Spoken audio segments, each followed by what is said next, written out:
দৌড়ে বেড়াইছি। আচ্ছা, আপনার মেয়ের কথা বলেন, আপনার মেয়েকে নিয়ে কতগুলো কবিরাজের কাছে গেছিলেন? আমার মেয়ের কাছে না হলেও 10 জন এরকম। 10 প্লাস। হুম। ডাক্তারের পরামর্শ নিয়েছিলেন যে কেন ডাক্তারের এরকম করতেছে? ডাক্তারের পরামর্শ নিছিলাম, হুম। কিন্তু ডাক্তারের পরামর্শ দিয়ে এটা ভালো করতে পারি নাই। আচ্ছা, ঠিক আছে। তো আলহামদুলিল্লাহ আপনার রোগীর অতিরিক্ত আমি কিছু প্রশ্ন করবো, সেই প্রশ্নগুলো বলবেন যেগুলো ছিল সমস্যা, এগুলো সমস্যা আছে কিনা, তুমিও বলবা। হ্যাঁ জি, কি নাম তোমার? আখি আক্তার। আখি আক্তার। পরিবারে অতিরিক্ত রাগারাগি করলে হঠাৎ অজ্ঞান হয়ে যাইতো বা দাঁত লেগে যাইতো, অজ্ঞান খুলতো না। আপনার মেয়ের এখন কিরকম বুঝতেছেন? অজ্ঞান হচ্ছে? না, অজ্ঞান হয় না। অজ্ঞান হয় না। শরীরে কেউ যেন ঢুকে থাকতো অদৃশ্য হবে, তোমার এরকম অনুভূতি হইতো, এখন কিরকম লাগতেছে? হয় না। এরকম হয় না।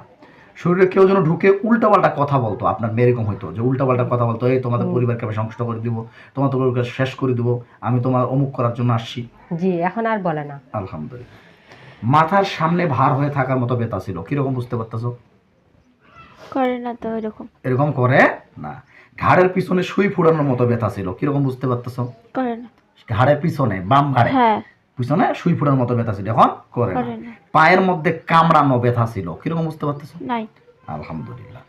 তাহলে এরকম সমস্যা বুঝতে পারতেছো না, আলহামদুলিল্লাহ। আপনার মেয়ে রাগ উঠলে ভাঙচুর করতো, এখনো কি ভাঙচুরের অভ্যাসটা আছে? না, ভাঙচুর নাই।